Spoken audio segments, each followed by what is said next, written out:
everyone. I'm Jay Baruchel from the movie How to Train Your Dragon. Later in the show, I'll be joined by my favorite and beautiful co-star, America Ferrera, to test your knowledge in today's pop quiz. But before we get to that, it's time to kick off the show. Channel One News starts right now.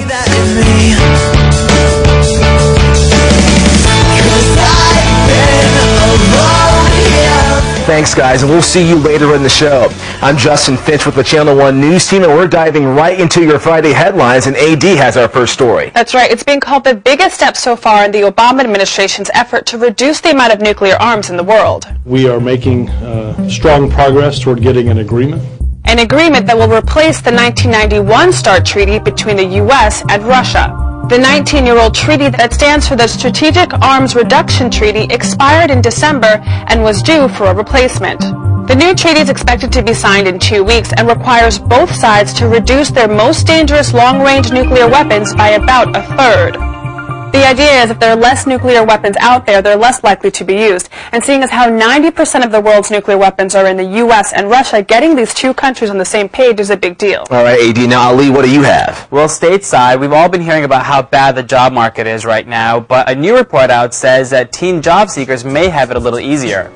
A report released by a popular job site found that employers are more likely to hire teens and college students for summer jobs this year than they were in 2009. 29% of managers said they'd add more young workers to their staffs this summer compared to 25% last year. And 18% of employers plan to cut back on summer hiring, down from 23% in 2009. And there are signs of recovery in the overall job market. Yesterday, the Labor Department reported that the amount of people applying for unemployment benefits dropped sharply.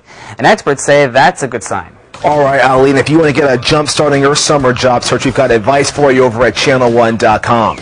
Okay, so it's TGIF, and that means NBT, right, Gary? That's right, Justin. So last week we told you about the at-home soda maker, and it was an overwhelming favorite.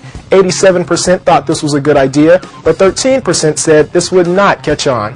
All right, so what do you have this week? Well, if parking is ever a pain for you, help just might be on the way.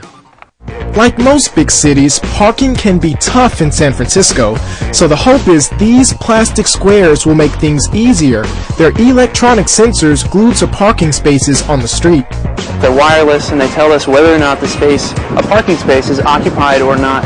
And the neat thing about those sensors is that data comes to us in real time. So we're going to make that data available to drivers either before their trip on the web or during their trip on variable message signs, mobile devices like the iPhone, text message. The idea is to keep traffic flowing and prevent double parking.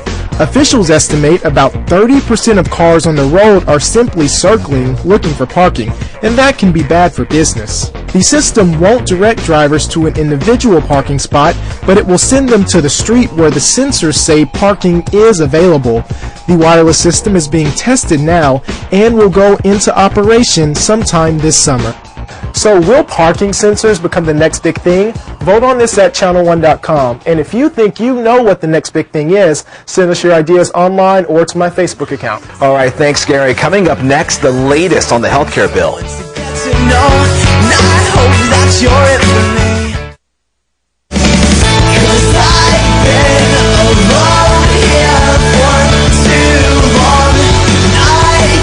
The music you're hearing in today's show is by Colin Healy. Go to ChannelOne.com for artist info, photos, and a widget for great new music.